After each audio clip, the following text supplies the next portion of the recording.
Okay, welcome. So now in the first video, we created our test application. And now as the application owner, we're going to find it in Resource Admin. And then we're going to go in and take a look at our application. And right now, we haven't really defined anything yet. It's just an empty shell.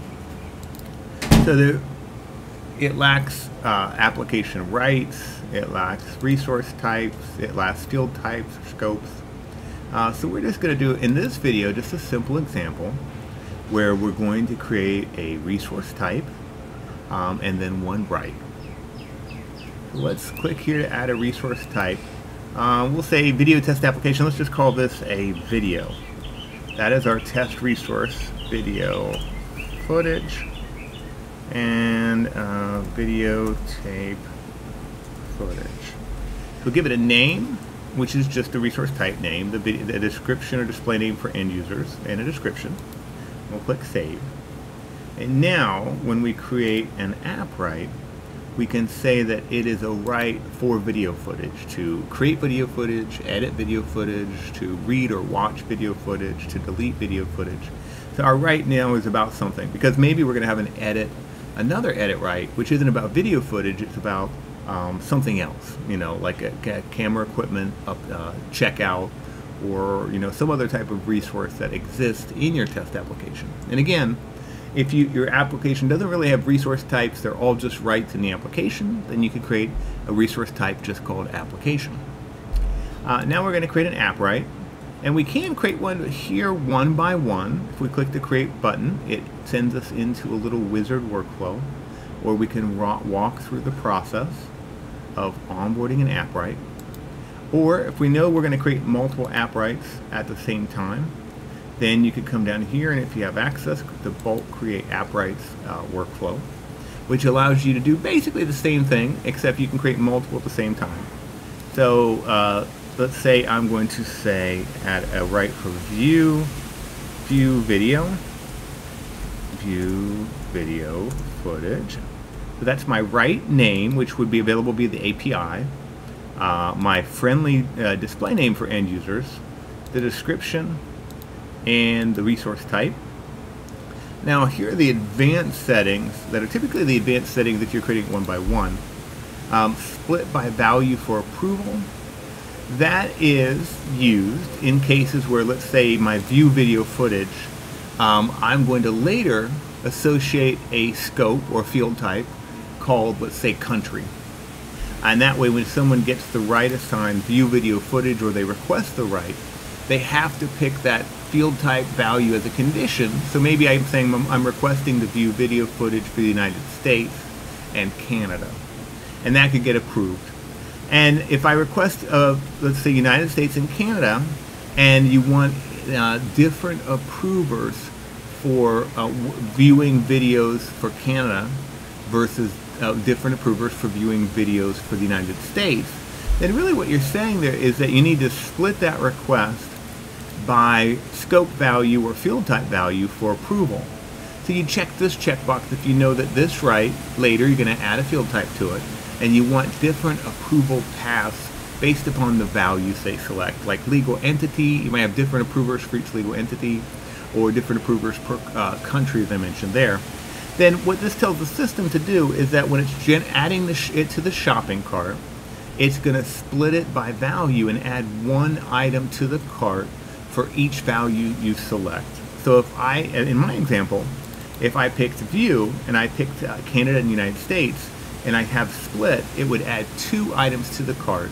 That way each item can have its own approval process and its own approval path, and one would get routed to the approvers that were selected for Canada and the others for the United States. So that's what that's for. Right now we're keeping it simple. We can always go back and manage or edit the right later. PBAC approval right, we haven't created any rights yet, so we can't pick the approval right here. But the approval right is that if this right uses an access request policy which says it's going to use PBAC approval, then this would be the right that the approvers would have. So whoever you grant this right that you pick here, they're the people that this request would get routed to for this particular right to be the approver. So that's kind of your virtual approval group, is the people you assign the approval right. Allow export is if the write is going to be exported in a process to downstream systems like to CosmoDB or another system where they consume this data to make authorization decisions. We'll just leave that as yes. Flow to person values, that's a very special setting we'll discuss later, but that's basically where, just a high note, you create a write that allows a person to edit their field type values for their person, like my list of countries I work with or something like that. So it's not on an assignment per se, but it's global values for me. So then later if somebody wants to use that in a policy that says, okay, a person has that right for any of the values that are on their person, then it's kind of more of a, we call it a relative assignment. And then fulfillment group is, let's say your application is legacy still, and it only looks at groups, like LDAP groups or Active Directory groups, but you want to use a modern rights-based or PBAC model for requesting, for risk reporting. Then you'd create a write here, and you'd say, okay, if they actually get the write approved, and then on the fulfillment process, add their user account in this particular system that you pick a group for. If you pick an Active Directory group, it's going to add their user to the Active Directory group. If they lose the write in the PBAC system in EmpowerID, they lose the group.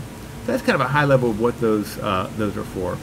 Now, of course, since this is a repeating control, I can say also I want to edit video. So I can add multiple here, video footage, at the same time, which is handy.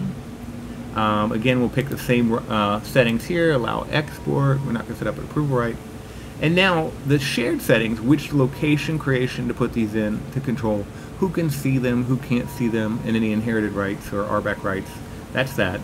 And of course, they all are going to share this same default access request policy, where we said we want to do PBAC approval, which means to use an approval right for routing. So we're going to pick that here. Now at this point, I think this one just creates the write and sends me back to my application. And now I have my rights. Now since we ran the bulk workflow, there is one action that it doesn't do that is done if you create them one by one. But fortunately enough, there's another bulk workflow for that. We can run the manage app right or role settings, which can do bulk configuration of existing app rights or roles. So let's run that real quick.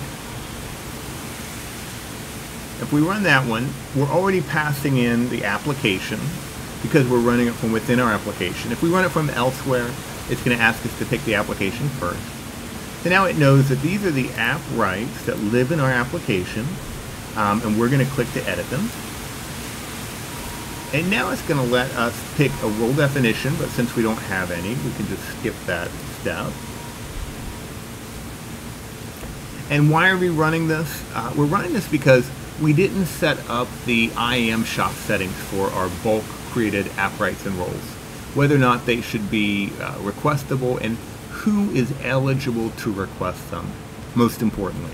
Because eligibility, you can be eligible for the application, but then that doesn't mean you're eligible for all of the rights. Maybe some rights are highly privileged, only for certain users. So you have to configure the eligibility for the rights themselves in our case. So we're going to say, again, the access request policy for all of them is PBAC. And here's where we're going to say who's eligible and who's pre-approved and who's suggested. I'm going to just do my little trick where I pick this management role, which basically is everybody who uses the system. They can see themselves. But you would configure in your system specifically who is eligible to request or be assigned these particular rights that you picked in the previous step. So now we're going to continue. And now at this point, we've created our rights.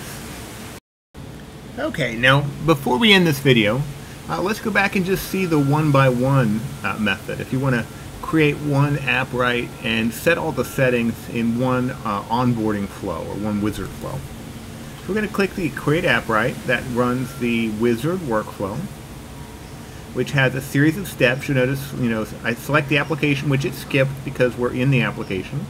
App right general info, owners and deputies, then set up the IAM shop settings, and then a summary, and then it'll execute. So much like the onboard app workflow. So we're going to create one here. We're going to say delete. We haven't done delete video. footage, and we'll give it the same description. We'll just say delete video is the friendly name. So the name is the API name. You know, if you ever call it via the API, that's the name. You don't really want spaces or special characters. Delete videos with the users we'll see typically. The description. It's an app right. We're not creating an Azure, so it's going to be always an app right in this case. Can't pick it. Location is like before with onboarding an app. It's where in the EmpowerID tree should this object exist to control who can see it and who inherits permissions down the tree onto it to manage it. Resource type, just like in the bulk, we're going to create and say it's video footage. Same settings here as we had in the bulk, split by approval, split by value. That's if we're going to have the, based on the scope value or the field type value as we call it, different approvers for each value, which we're not going to do right now. PBAC approval right, flow to person values, which we talked about both of these previously. Fulfillment group, again, if you need to add them to a group for a legacy application that still uses groups, for anybody who has this right, that's an option. And allow export. Do we want to export it out to downstream systems? So we'll click next. And now the next screen is going to allow us to pick the responsible party, as we mentioned, who's the business owner of this. I'm just going to say, I'll just put myself here. And who's the RBAC owner, who has the RBAC access level that allows them to do things like create it, edit it, delete it, manage it, maybe approve access requests and assign people rights and roles. We're going to say, I'll give it my guy here, application RBAC owner, who's like a test user that owns a bunch of applications. And I can have multiple. Again, you can only pick people here, but in the other UI you can pick groups or roles if you want. Deputies, again, that's a configurable access level, something that's usually less than owners, that gives fewer permissions. We'll just skip that for now.